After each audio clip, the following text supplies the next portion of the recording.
Welcome to Spartan Chatter. This week we are going to be talking about Halo Edge of Dawn by Kelly Gay. My name's Snickerdoodle or Sam. You might know me as either, but I'm on the community team here at Halo Studios, and I'm joined by some very special guests, and I'm going to pass it over to them. Okay, let's not all jump for the chance first. You want me to go first? Yeah, Why you can go not? first. Yeah, you're everybody.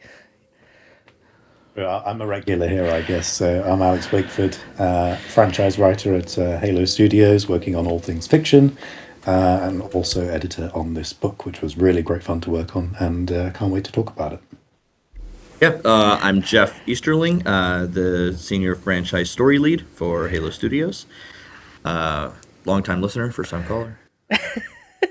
I'm so Yeah, excited that you're here. Okay, I'm going to. All right. Um, yeah, like I've invited you to all of the ones we have done so far, and the timing has never I feel worked bad out. for you. No, but I mean, you're a busy man, so I get it, right? But I'm so glad the timing worked out for this one because Yeah. you both helped Kelly with the book, right? Yep. So I think it's just a really great opportunity. So honestly, like I'm just here for you. I'm just here to be like a mediator. I'm here to like listen to you guys, and I'm so ready. So yeah, we're talking Yeah. Halo Edge of Dawn by Kelly Gay. It takes place immediately after the events of Halo Infinite. So take it away. Yeah, it was. I mean, just to start off, I definitely want to shout out Kelly herself. Kelly is absolutely amazing. She's a fantastic writer, and a really, really great creative partner. And maybe most of all, she is a gigantic Halo nerd, which hopefully comes through. There are times where we actually have to walk her back on things sometimes, and some of the deep lore that she weaves in, but it also just kind of makes our jobs a lot easier. We'll uh, outline like, hey, here's what we want this story to be, and all these particulars, and kind of a creative envelope there, and what needs to happen, and then we'll. Uh, Alex and I and some others sometimes we'll align on that, and we'll take it to like Kelly, and when Kelly starts weaving magic, that's when it really starts to kind of take on a life of its own, and such a really rewarding process. Yeah, I think it's funny, like the confidence we're able to go into a project with Kelly, because I mean, what's quite notable about Edge of Dawn is this is her very first time writing the Master Chief himself. yeah, And like right at the beginning, it's like, well, you've done Guilty Spark, you've done the Didact, you've done Sergeant Board, you've done all this stuff in the previous books. Like you just know that you're going to get gold when she's involved in doing these sorts of layered character stories who have a lot of backstory. And it's interesting with the Master Chief because like I don't really think of him as a super complex or complicated character, as far as the sort of the immediacy of who he is and what he's doing. hmm It's quite straightforward, but he has a lot of emotional baggage at the time you get to the Halo Infinite kind of portion of the timeline. And obviously, Kelly excels at writing these character-driven stories. So, a writer of her caliber, she was really going to have a field day writing the Chief.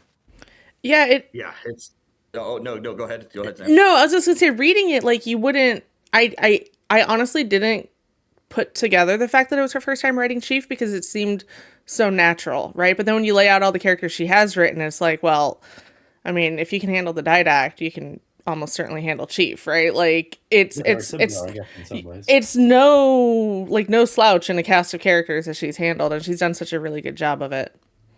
I think good writers too also are able to distill down the DNA of characters, just no matter who they are.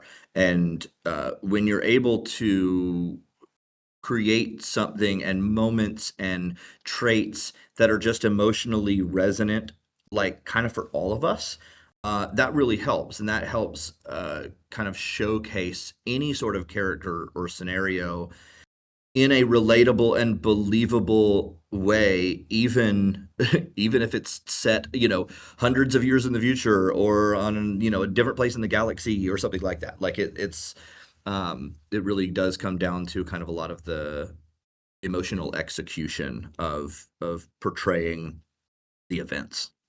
I think for the Chief as well, he's had such a character arc certainly from Halo 4, Halo 5, and Halo Infinite that has really sort of progressed over those games. And Kelly had the interesting job of kind of writing the sort of culmination of all that in the way that sort of following on from Infinite and where we end up there. And this book has got one of my favorite lines tying back to Halo 4 in it, where, the Chief is thinking about when Cortana told him, before this is all over, promise me you'll figure out which one of us is the machine. And the Chief has reached a kind of like a conclusion point in that journey where he says in the book, Cortana had said that to him once, and he was becoming more convinced that there was no good answer, that he'd carved out a place for himself somewhere in the in-between.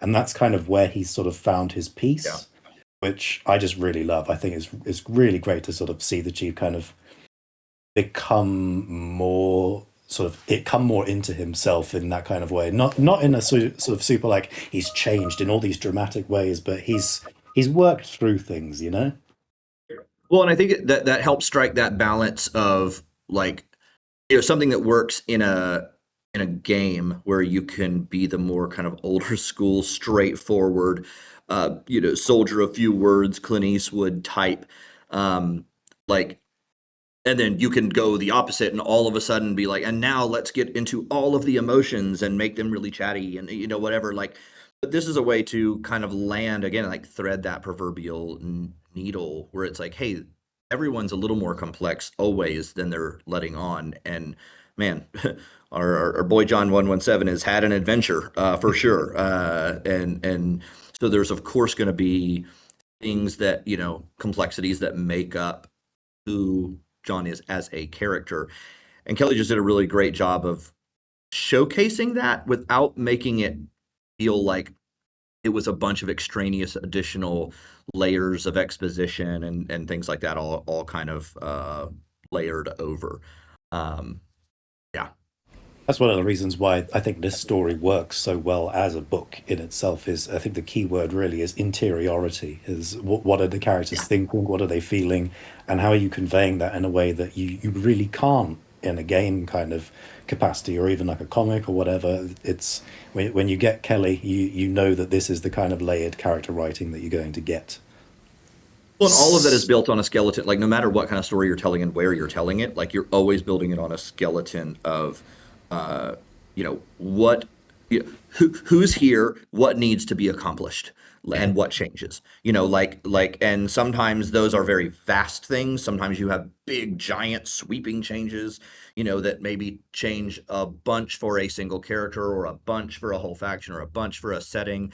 But then sometimes you can just have like really more simple kind of changes that happen just within a person, and maybe it's just one specific opinion that changes. And now, like, that's again something that's really relatable to all of us because we all work that way. Like sometimes you have big life changes, and then sometimes you just are confronted with a small thing that you make an adjustment to, and that's kind of those elements. Those are the little synchrons that kind of mark our own journey through living time. Really, if you want to get Halo esoteric about it, yeah. Well, I mean, no, I absolutely agree. I think the biggest thing I took out of this, well, and I'm saying this tongue in cheek, but Chief needs a nap, man. Dude has been on the go nonstop. But no, It's actually the most relatable thing about the Chief for me. He's in perpetual January mode. dude just cannot catch a break, man. And I think we see that. But with that in mind, like, do we want to start? Does somebody, one of you two, just want to give like a quick overview of the book, and then I think we can just start like just dissecting it a little bit, right? Because maybe there's people here. Yeah, we're getting there. We're getting to the Jega, but I was just looking at chat. So yeah. But do one of you guys want to give just like a quick overview of it, and then we can dive into actually Edge of Dawn itself a little bit? Sure. Yeah, I can give it just a kind of a quick high level, and then Alex, feel free to kind of fill in anything. I mean, the big high level is that it is, it's an adventure that takes place immediately after the events of the Halo Infinite campaign. And it takes place really in that kind of same location and acts in a lot of ways as kind of a coda to those events. So we wanted to feel really familiar to those events and feel like it was actually just like letting letting players and readers really dwell in that space in the universe a little bit longer, and also expand on things that were all elements that you encountered in the game. So whether it be things from the campaign itself or environments you found yourself in or audio logs that you picked up and listened to, that all of that kind of like weaves in and ties back. But really, it's a rescue mission. You know, they are out to rescue a potentially very important Marine who is a combat medic, and he's got stuff in his head that that could be important. So that's at its soul, it's a rescue mission, and John and Joy are on the job. I think Yeah, that's and I think the only the other thing that we really talked about was sort of likening this book to First Strike. Hmm. And I think the thing about First Strike, certainly revisiting it, in recent months as we're working on the Master Chief Omnibus that's coming out later this year, is First Strike is really much more a kind of coda to Halo 1 than I think it is a bridge to Halo 2. Yeah. Uh, in a lot of ways, it's the aftermath of that initial journey that the Chief and Cortana have been on, them sort of continuing to develop that trust, how they work in synchrony with each other, and there's quite a bit of sort of abrasiveness between them as they go on that journey, and it's an interesting parallel to the Master Chief and his new AI companion in this book, which I think we certainly really enjoyed digging into. Yeah. speaking of the new AI, her name, there was we've seen obviously the chatter about it online. I thought that was what I thought was kind of neat is that there were still there's some slight humor around it too, where just, people are recognizing it in the story, right? They're like, oh my God, who is that? Why is she here? Like, what, are you okay? Are you Yeah. hostage? Right? There's there's all this interplay there. So it's still, we're still getting used to it, but apparently so is everybody in the Halo universe, which is kind of a cool little parallel. Yeah, it's I mean, just the the naming of the weapon is kind of like its own really awesome journey. It was a name that myself and others have been really passionate about for a long time, honestly, and was like one of those things that you would think in a way kind of writes itself. But there are just different creative challenges and things to like consider.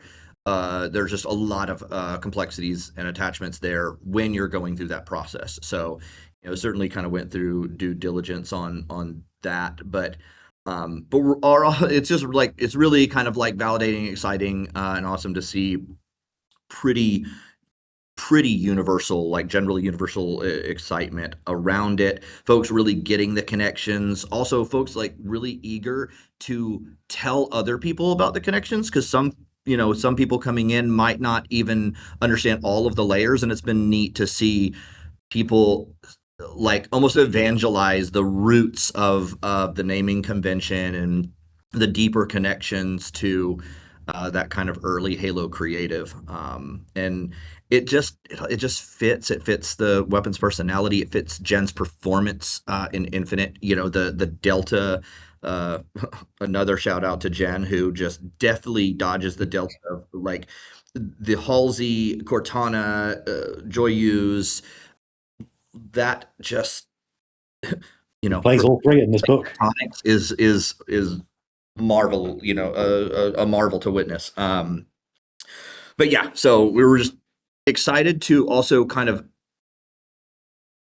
achieve that milestone in the character's journey as well, so that we can all kind of start to move forward with her having a name and going from there. I think what I liked about her is that, like, you even in this book itself, you see a little bit of her character arc too, because she's new to Chief too, right? So she doesn't know. She's like, but then like as it goes on, she's learning his mannerisms a little bit. The look she can tell how he's feeling kind of by how he's looking or standing or sitting or whatever. So I like that she's also learning to be part of the journey together with him. I'm sorry, I'm I looking think at it was chat. really I'm looking at chat now. Somebody Yeah, says yeah, I know. I was doing the same thing. I'm like, oh no, dead air. somebody said I that think it was really interesting as well that she is still part of Cortana's legacy in this series. It's not that she's entirely separated from it by choosing this name. It's there are some interesting parts in this book where she's reflecting on some of the Mhm. data that she's Yeah, it's not inherited like a from. Roland or a Serena or so that Yeah. is wholly divergent. She talks about how Cortana is almost kind of offering her a place in this mythos, and she doesn't have to take it. She's got other choices. She could choose other people to be with, other things to do. But part of this book is her learning why she wants to choose to serve alongside the Master Chief, essentially. I think that's something that, again, when you talk about relatability, stories resonate the best when there's a lot of relatability, and that's something that, in a way, we all kind of deal with, maybe in some sort of capacity. Like, all of us have, we sit on a spectrum of like familial relationships, and what does it mean to kind of even live your own legacy. And it's like, oh, I am a part of a group as I am growing up, but then I become like, what's the balance of my legacy versus what I'm doing in the future and the decisions that I make and things like that. So it's at its core, it's something that we can all relate to at different stages and milestones of our life. Is what things do you take forward, and then where do you evolve? Definitely. I'm reading, and there's a shout out to Jen Taylor for the way her delivery switches between characters in both Edge of Dawn and Infinite was perfect. Yeah, it's not easy, right? Because it's three different characters, three different distinct personalities. Absolutely, absolutely a great call.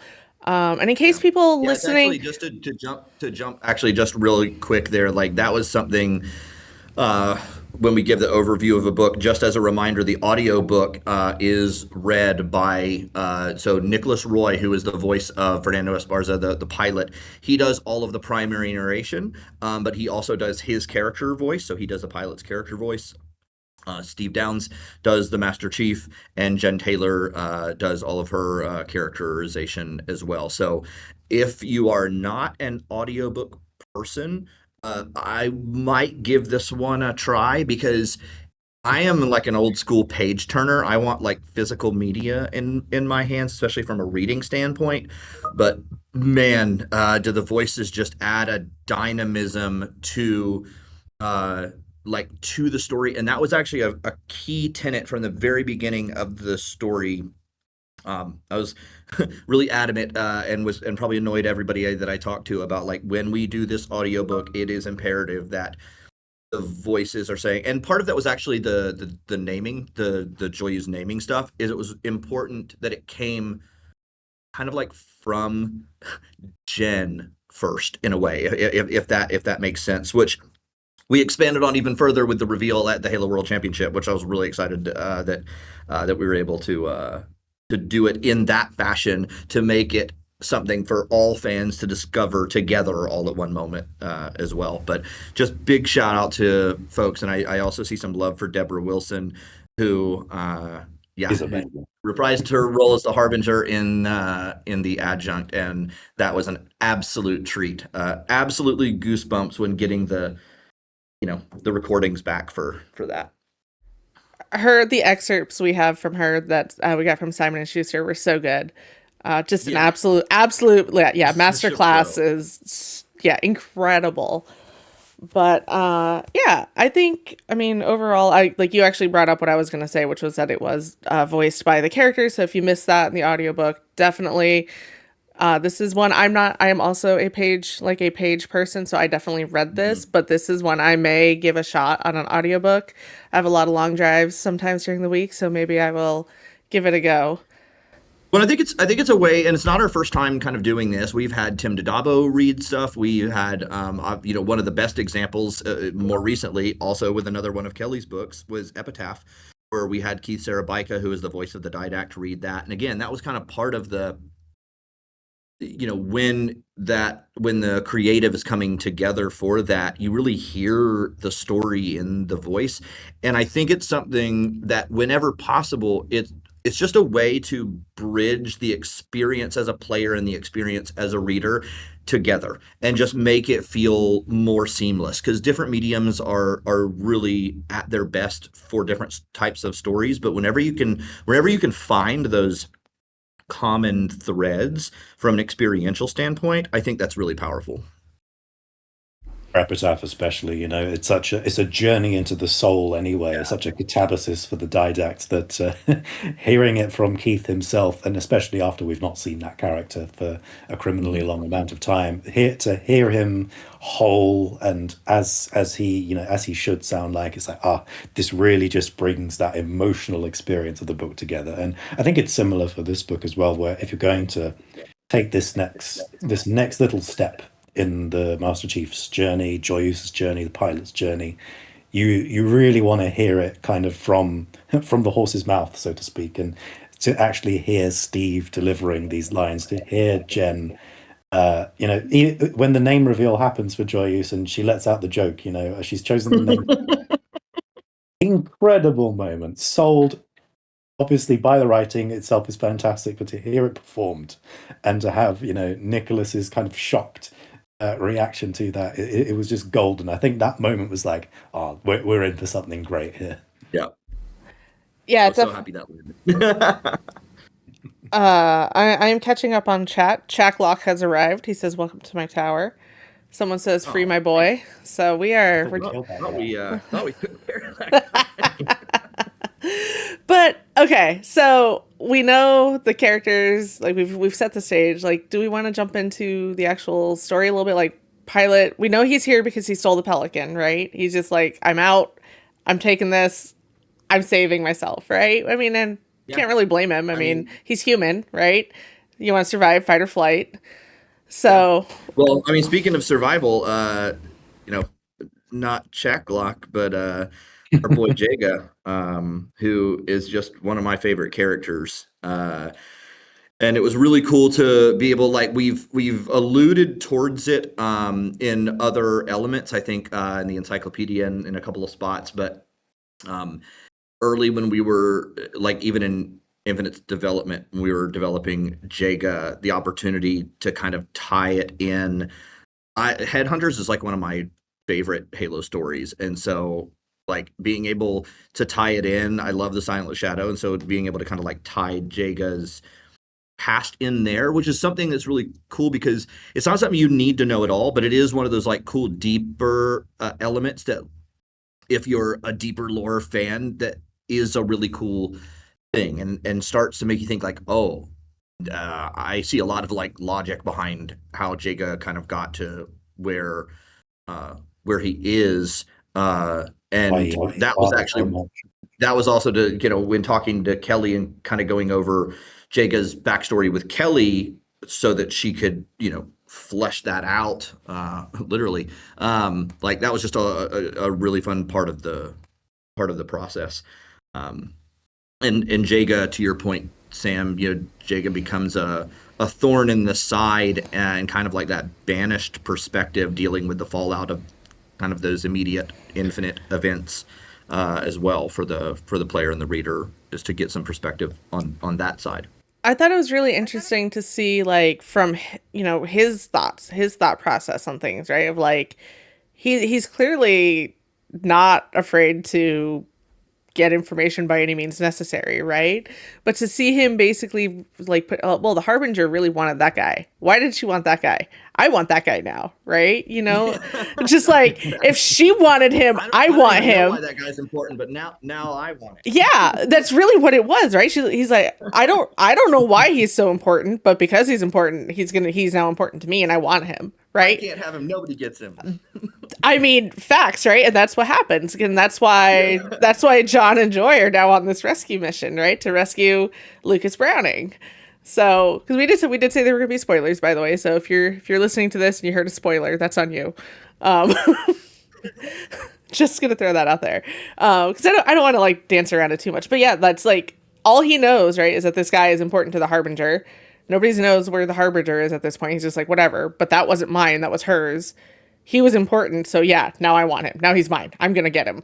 And then what do you do, right? So you have to This rescue was him. part of what I call the problemtunity we had with this book. The both problem and opportunity, which is obviously, the Chief and Jaeger, they have this big fight in Halo Infinite toward the end of the game. And I think that inevitably creates some level of expectation in players and in readers that, oh, because he's in this, there's going to be some kind of big rematch between him and the Chief. And that's something that we explored the idea of, but I think quite quickly we realized that it's just not quite as interesting or as fitting for the story as it sounded like on paper. I think that kind Well, of you don't want finality there for those no, characters too. So and then you don't want it to be like, well, now they're gonna have a big fight. Oh, they both survive again. Like then it just kind of like belabors that. yeah, there's no kind of like winning, I think, with that. And Yeah, so what we did is we looked at what that conflict between Jaeger and the Chief actually was to yeah, figure because out, it has to what's cost the next something. step. Yes.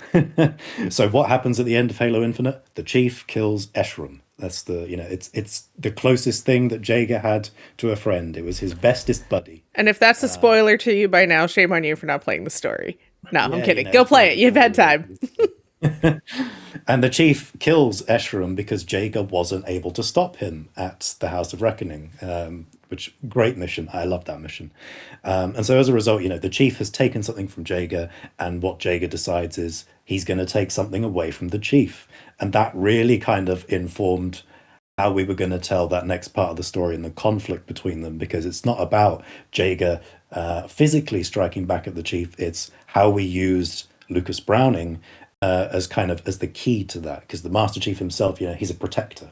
He's the kind of guy who says, yeah, we're going to complete this mission, but I wholeheartedly believe and I'm going to fight for everybody to go home at the end of it. That's been a recurring thing all the way back to, his Spartan 2 training with, and with Samuel when he passed away, sacrificed himself during the early years of the Covenant War. And so that just really unlocked that part of the story for us when they go to the auditorium toward the end of the book, and the Chief and Joy, they gain some knowledge, which I'm sure we'll delve into a bit later. Both the Chief, Joyeuse, and the reader, they gain this particular knowledge about the Xalanin. But the cost of it is Lucas Browning's life. That Jaeger manages to inflict this kind of emotional wound on the Chief for failing to protect Browning, which I just feel was sublime Well, for in sort of For honorable. Jega, that's sweeter. Yes, Like exactly. Yeah, like the Chief is bred for war and combat. Like that's not what scares him. Like he's undaunted against a frontal assault, essentially. Right. I'm going to exactly. shoot at you. Okay. Open. That's literally what I'm built for. I'm a machine built to take that. I think what makes that worse is that like Chief gets so close. He's so close to saving him, right? And I think that's like the real heartbreaker for me. It was just almost there. The little mini eulogy for Lucas was something that like we were really excited about. Kelly did a masterful job with, and that was we also had to, even in our review, we had to just kind of like, wow, we take a step back on it. It's like, okay, you just take it, and it's again, I keep harping on this, but it's like ties back to that relatability. It's when they start naming like stuff from his childhood and family members, and he was a all-star baseball player. Like it's like, oh, that's part of that's those little punctuating elements into all of our journeys. So like it's Somebody deeply tragic, but it feels like all the right pieces are in the right place in the universe to him in that moment, as he goes out peacefully after the Chief has fought like hell for him to not die within the silent auditorium, to die outside looking up at the stars, like looking up at the sky and everything. I think that was the real tearjerker for me, is just Yeah. how hard the Chief fought to ensure that he had a good death, essentially. someone in chat brings up, it's the parallel to, at the beginning when Chief was like, "Oh, I never asked you your name because I like holding him at arm's length, right? Because what if something happens to the pilot?" So Pins in chat. He kept his promise. Yep. That gets me. That's a great one. You know who that is, right? Pins? That's Mr. Ericy Boo. Ah, He loves these. He shows up when he can. Yep. So yeah, definitely. Chapters dealing with Escharum. Oh yeah, Escharum funeral. Oh yeah, that was. And we didn't even touch on that. Little sentinel I know. pets. We're definitely kind of Scatterbrained. Yeah, so we're a little all over the we're place. skipping around a bit. Yeah. That's okay though. Once Chief's plan was revealed, um, they basically are asking. Mr. Admirals is basically asking, was the funeral nuke Kelly's idea, our idea? By ours, I mean your guys' is not mine. I'm not the creative one. Don't come to me for creative ideas. Like we knew that we kind of wanted to start things off with a bit of a bang in terms of like an opening scenario. And I remember we had talked very early on about the notion of Escharum having a funeral to kind Yeah. of try and unify the Banished. And I think Kelly was the one who came in with the "Can I nuke the funeral?" Yeah, it's literally, yeah, can I nuke it? And I was like, wow. Just, Can I nuke it with the pet sentinel? Even that's amazing. The Chief Victory crouching in the background. well, and again, I think that's it's one of my favorite just elements of the creative process is that it's really organic and there are so many different fragments of ideas that will coalesce and stuff. Some things you will have in our heads for a long time, and like here's the you know the staple elements, and then other things that will just like, oh man, never mind, this puts a little twist on it that takes it into a whole new level. Like my favorite part about creative stuff is taking ideas to others and also getting ideas from other folks to kind of like just work them through, put them through the paces and everything, because it always comes out even better than it began. I mean, I know if you'd asked me like, "Hey, can I nuke them?" would have never crossed my mind at all, right? So, props to Kelly for that. So, but I mean, but like, and it's actually not a bad segue, but like, if you're gonna nuke the funeral, you're kind of throwing a bomb into like any kind of arrangement you might have, right? Any kind of organization or anything right there. Mm-hmm. So it kind of upends the Banished a little bit more because, well, things just kind of got a little crazy. Jega's on the chase of this guy that nobody knows why he's so important, right? So we're chasing Lucas, we're chasing the Chief. Everything's kind of up in the air, but then we also get like a peek. We learn a little bit more about the Harbinger. We learn a little bit more about the Endless and everything like that, right? Which I think is like, and it feels so seamless. It doesn't feel like a chaotic jump. It feels like a really natural evolution of the story and like how things are happening, which is super cool.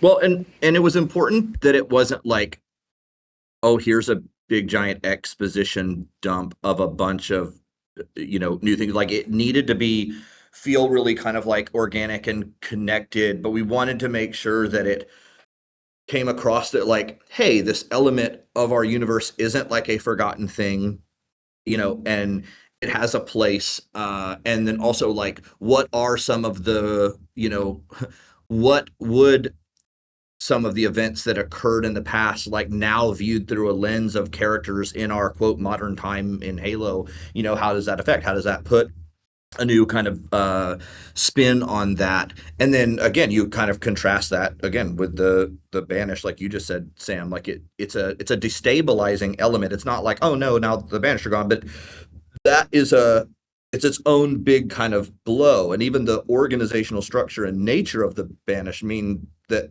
they have to contend with that, because there's always some like fighting between different packs and groups that are vying for more power within that structure, and so it really just kind of lights the fuse there. I think that was one of my favorite things as well, is that it asks quite an interesting question of the Banished naturally, is like, who are they without Atriox or Escharum leading them? And as as we see this kind of gathering of leaders who are all, falling back to their base instincts of just violence and vengeance rather than the kind of forward-looking, visionaries that the Atriox and Escharum were, sort of leaves an uncomfortable question of like, oh, you know, is it like, is this faction made kind of by this one individual? It's the same question that the Arbiter has really been grappling with in Yeah. recent years with the Swords of St. Helios, because he's trying to assure the future of his people. Problem is, his people keep pushing back against It him. also shows what the Covenant and its structure and foundation offered to them. Yeah. Like you know, oh, it was an anchor in different ways to different species and individual characters and things like that. So, you know, when you kind of remove some of that element too, you can see how the destabilization can occur. So sorry, my brain. I am not as good a storyteller, so my brain is struggling to catch up on like where to progress from here. So we've taught like, yeah. So you've got the Banished. They're kind of like up in the air. You actually mentioned Swords of St. Helios, which is not a bad thing because they also surprise make an appearance. Because while like don't forget that like while all this is happening, while like you know John and Joy are running around with Lucas Browning trying to save him and dealing with Jega, like Pilot is on his own basically for a little bit, right? Pilot is holding down the Pelican, waiting and just like doesn't know what's going on. He has the He misfortune. uses skills he learned in Infinite. Yes.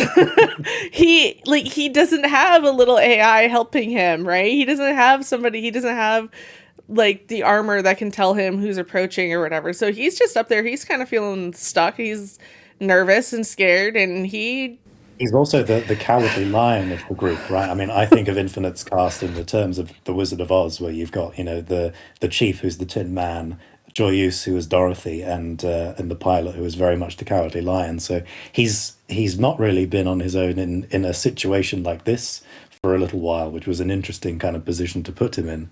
And of course, as soon as the elites he encounters come along, he's like, oh no, oh, I'm going to have to fight for my life here. And this great bit where he's you know, the elites are aboard the Pelican and he tries shooting one of them and it's like, what are you doing, you fool?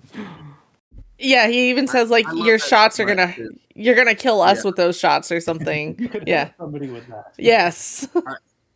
I want to put allied elites everywhere. I love yeah. So that's But also, I love that those elites just came upon this guy in a broken down Pelican and didn't bother to say, hey, friendly. They just kind of walked in and were like, cool, what do we got here? And he's like losing his mind, shooting at them. And they're just like, dude, chill.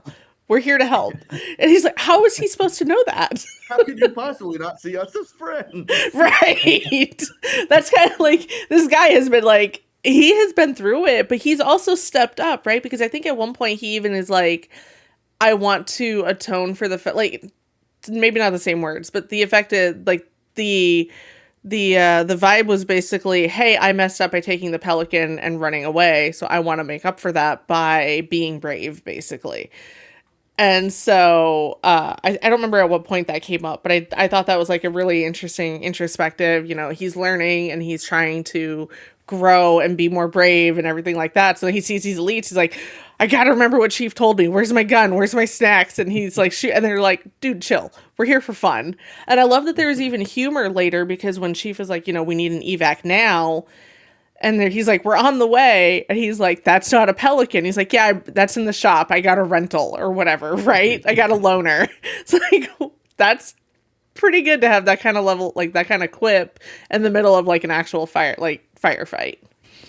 I enjoyed that we played a bit with the similarity in armor color as well between the Banished and the Swords of St. Helios. It's like, oh yeah, they're both a kind of red color. That's why another reason why he might be a little bit confused about who these guys are. I mean, to be fair, if I'm sitting there in a broken down Pelican and dudes come at me, I'm gonna think they're all out here to kill me too. So I don't blame the guy. Let's be real. So let's see. Is there anything we didn't cover that we want to cover the last few minutes? We got Jeff. We got like 2 more minutes left with Jeff, and then it's me and Alex. We were talking about the Swords of St. Helios, so I think the ending, the very, very end, is probably something we should bring up. By all means. Yeah. I mean, what do you want to say about it? Well, I mean, I remember creatively when we were going back and forth about how the book was going to end, and that Yeah. we wanted Lucas to die. And Kelly was like, killing Lucas. Oh, I'm not so sure. And I think we kind of bribed her by giving her the Arbiter. It's true. There was it was a little bit of a bribe. Well, it was important too, just to again have some connections into the, I guess, the quote rest of the universe in a way, because that's just, that helps, having the the kind of like beacons are lit type of moment is just, helpful, and it actually builds off of, an element that Kelly had in one of her other books, which is Rubicon Protocol. And so we had always kind of thought of this book not just as a little bit of a coda to Infinite, but also as like a bit of a pseudo sequel to the Rubicon Protocol too. And you have some of those characters obviously that are through lines and pop up in the Edge of Dawn. And so it was nice to have a little bit of a payoff for the sacrifices that the characters made in the Rubicon Protocol. So that was actually just kind of a really cool way to provide again some payoff for those events as well. So. Oh, every time I expect Alex to, I think Alex is going to jump in, he doesn't. That's why I have been quiet. No, it's I always just want to give you guys the opportunity to go. So I was going to say, before Jeff has to go, Jeff, do you actually have a favorite scene in the book yourself? Oh man. I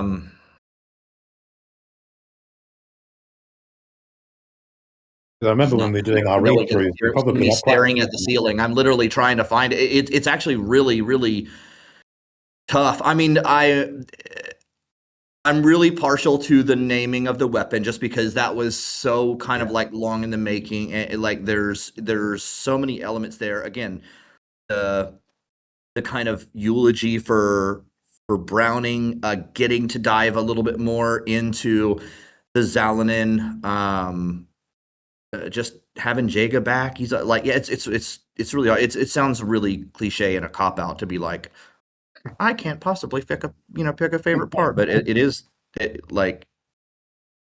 is kind of. Jeff just likes the whole book. The sum of all parts. Yeah, it's and it's tough when it's hard to separate yourself sometimes from the creative process. So there's so much about it that because it's really organic, it just feels. Sometimes it's hard to separate it and compartmentalize it as its own product and its own thing, because I think about Halo very holistically, and as all of it being, droplets in a greater stream, and it's all made, but it's a very sum of parts type of thing. And twining so, stream. Twining streams, perhaps. Yeah, I can't pick that. So, all right. So Jeff went with the whole book is my favorite, which I think is fair. Yeah, sweet job, Jeff. I mean, it is a good book, and I really enjoyed this one. I mean, they're all probably go a bit more granular because I do actually have a favorite part of the book. What is it? We were facing an interesting creative problem when we were working on this toward the end, where we got to a point where we realized that when the Chief and Joy go to the ruins of Life Worker Central and they meet up. I know what you're going to pick now. Yeah. They encounter these scientists who have been there for the last 5 years. They're part of the original Zeta Halo project kind of deployment. Surprise! And these unfortunate souls triggered an archiving process while they were stumbling around these ruins that turned them basically into, digital ghosts, into essences, and confined them to the area. And, the Chief and Joy basically, they essentially promise to sort of come back and help them out. And as we were sort of going through the earlier stages of the book, we were trying to, we sort of realized we didn't pay that off. And we really started thinking about how can we sort of, bring things back together. And as various parts of the story unlocked around like Lucas Browning and Jega and where things were going to end up, it was like, this creates a really great opportunity where while the chief is sort of, spoilers at the end of the book, he's off with with one of the other Spartans, doing some like scouting out there. Joyeuse is kind of left by herself to work on this problem with solving the scientists. And what she does is she basically compiles the essences into a new sub-monitor shell and creates this really cool new character who I remember I basically pitched it to Kelly as what if the seven dwarves were all in one body? Yeah. And as a result of that, we've lost Lucas, something has been taken away, but new life has also been given. And so something has been given back to the setting as well. And that sort of that equilibrium that we arrive at gives Joyeuse a little bit of peace about what's happened and sort of gives her the strength and the confidence to move forward at the end of their adventure. And of course, the sort of plot resolution of that is that this new sub-monitor is able to go out and scout kilometers of terrain and say, hey, there's all these UNSC distress signals that I found. Let's go check them out. And that sort of, sets the stage for the overall scenario of what the chief is kind of going to do next, which is very much in line with how we were at the end of Halo Infinite's campaign as well. So there's a nice sort of parallelism there. Somebody said that all the scientists are sharing a single light bulb. I mean, good way to sum it up. Jeff, you actually just brought something up on the side. Did you wanna touch on that before you got a jet? Oh, yes, I had seen somebody in chat talking about Deborah Wilson, and I just wanted to shout out. Like, it was really, really a treat to have Deborah be able to read the Harbinger's Lament at the very, very end of the book. Just a piece that's special to us, and getting to kind of hear the words spoken in her voice, just that always happens. Kind of really no matter what the medium. It's like whenever you put words on page and then you hear them come to life, is just really a special kind of moment, and it was a way for us to also express, some of the like just fabric and etherealness in some ways of the Zalanen as well, and get across some cool little elements that we think are neat. It's engendered a lot of organic speculation from people, which is what we really hoped. I think that would accomplish, and it's very much done that. I mean, even going back to it, listening to Deborah read it, I'm like, I remember when we first read it ourselves and thought, it's going to be great when Deborah reads this. It's going to bring it all together. I think that's partially, as far as the audio goes, one of the things that makes it most impactful is that you do have that continuity, right, from the game. Like, what this is supposed to sound like. And I think that's partially why I typically don't like audiobooks, is I know what this thing sounded like, but then in my head or the person reading it doesn't sound the same. So it's hard for me to reconcile that. But when you have somebody like the Harbinger reprising it and reading something like the adjunct at the end, it's like, it just feels so good. Like the continuity is so good, and it makes it that much more impactful. It's like when there's a film adaptation of a classic book and all the covers get replaced with like the film stuff, and that can be abrasive. But in the case of Halo, where obviously it's this multimedia franchise and there's less of that sort of ownership over the characters in that way, actually hearing the people from the games reading their characters adds just another layer of authenticity and immersion, I think, in the storytelling that you get from that. I think I agree with that. Sam, I have to go. Okay. I am late for a meeting, and they're wondering where I'm at. But I did just want to say thank you, of course, to Alex, very much a creative partner in crime in a lot of this stuff. A lot of late night idea bouncing, and so much to Kelly for her creative partnership on this. She is amazing, and we're blessed to have her playing in our universe. Thank you to all of the folks on the, reading the audio book, but also the audio team at Simon & Schuster and Ed at Simon & Schuster. Like, they're amazing partners as well and are really passionate about Halo and bringing stories, just more Halo stories kind of to the fore. And thank you, Sam, for this opportunity. And big thanks to everybody kind of interacting in chat and everybody who's reading and listening to these stories. It is ultimately all for you guys. So thank you so much for just continuing to play around in this universe. Thank you for joining us. This has been amazing. I hope you can join us for more as they happen throughout the year, because we will be doing more. We got a lot more books happening, omnibus and all that. But I'm happy to, as schedule allows. Sounds great. Enjoy your Awesome. meeting, and I think Alex and I can wrap up here on the side. But it was so good to hear from you, and I'm so glad you were here for this one, because this is amazing. Sounds good. Thank you so much. All right, Alex, it's just me and you. Is there anything I think we kind of covered most of it anyways, so we can maybe touch on... We got the broad spread of it. Yeah, we can maybe grab a couple of questions in chat if there are any. But otherwise, like, I love this book. It was so good. I finished it last night, so cutting it close, because it's been a hectic few weeks. Your last minute homework. Absolutely. It wouldn't be me if it wasn't that way. So I'm very excited to see, what else she trots out. I think you guys talked early on about the fact that she's like a huge Halo nerd and stuff like that. And I remember reading some parts of this and thinking, wow, she really dug into the archives, or like she has a really good memory for like what happened early on. And like, there was a reference to something that John did like when he was in training and stuff like that. So it was like a lot of deep cuts were like in those early bits. And her talent really is making it feel organic rather than a, hey, remember this? Yeah. Which is always the delicate balancing act. What is it like to work with somebody who can maybe potentially out-nerd you on some of these early facts? Oh, wonderful. You can have such intense creative discussions that go back and forth about why we should do something or why we shouldn't do something, where we should take certain, risks and try certain things.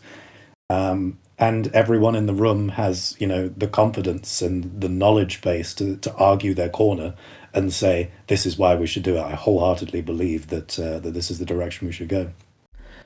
Our friend Eternal Canadian has arrived in chat with a question about tree bark. So John apparently appreciates that he doesn't have to eat bark early on, and he wants to know if this is a retroactive addition to the Spartan 2 and 3 augmentations. I don't have an answer for that. I'm going to absolutely throw that over the fence to you, and I don't know what answer to expect. He thinks that we do, but actually, you know what? Tree bark was something that Chief Mendez would feed, the Spartan 2 and 3 trainees if they came last in their assignments. That's what it was. All right, I think that's a good enough answer for me. Saw a couple questions about what stole the encephalon core, but I feel like if that was intended to be known, that would have been in the book. So I'm not even gonna go there. Do you know it's interesting to see a lot of the back and forth discussion on that. There have been a lot of people who think one way, a lot of people who think another, and I mean that's the great thing, right? Is that there's sort of an argument to be made for lots of different cases and why they would potentially make sense. I mean, I think that just adds to the mystery of, Zeta Halo, right? There's, because I think that's one of the things that I appreciate about this is that you learn more about the ring. You learn more about, these people, like these people found this thing on accident, right? This protected area. They found it on accident. You found all these scientists that had been there. There's a lot happening on Zeta Halo, and there's a lot to still learn and unpack. So I feel like we're probably not done, but I am compelled. Time will tell. Yeah, chat is having a lot of little back and forth on who stole the encephalon from Joy. I mean, of course, the entire point really with Joy losing that is she sort of has to, right? Otherwise, she's essentially the monitor of the installation. She can access anything, do just about anything, and when we were talking about what it is that our characters need to lose in this, actually having Joy lose some of her capacity to be useful in the ways that she has been is an interesting kind of personal challenge that, would be good to explore in some of her emotional interiority throughout the book. Yeah, I mean, it basically gave her easy mode, right? Wall hacks, Yes. if you will.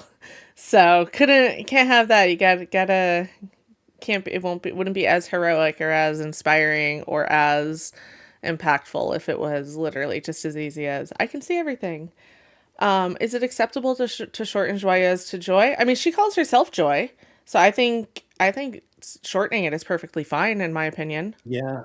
As part of the sort of development between her and the chief, we deliberately had it that the chief was the one who's shortened her name so that it sort of, it shows how he's embraced it and sort of builds that relationship between the two of them, which was really good fun.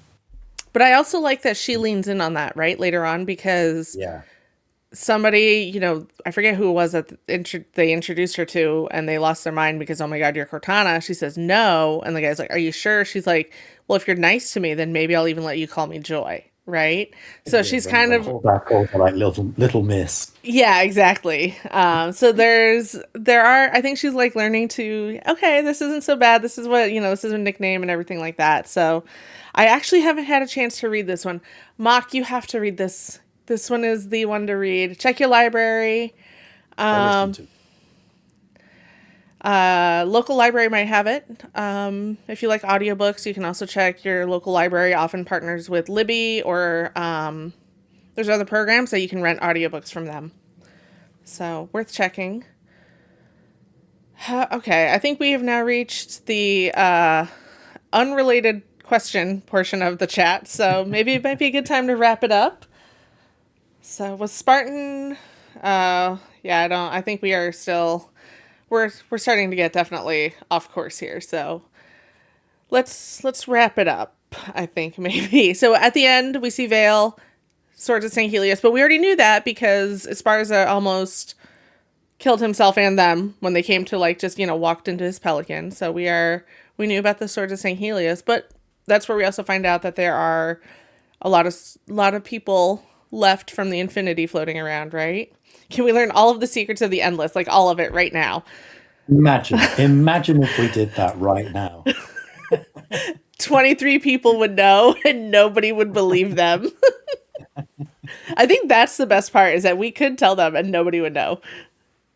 So, no, we will not be revealing all of the secrets of the Endless. And by we, I mean Alex, because I don't know anything. So, but yeah, I think we can go ahead and wrap it up. This was a lot of fun. I'm really glad that we had the opportunity to have Jeff here and you, Alex, as always. But I think we did talk a little bit. We should have more of these Spartan chatters and more book-related ones coming this year because we have a lot of stuff happening. Do you wanna recap that? Yeah, sure. So we've got Halo the Master Chief Omnibus coming out later this year. What is an omnibus? Okay, there we go. Yeah, sorry. I got too eager.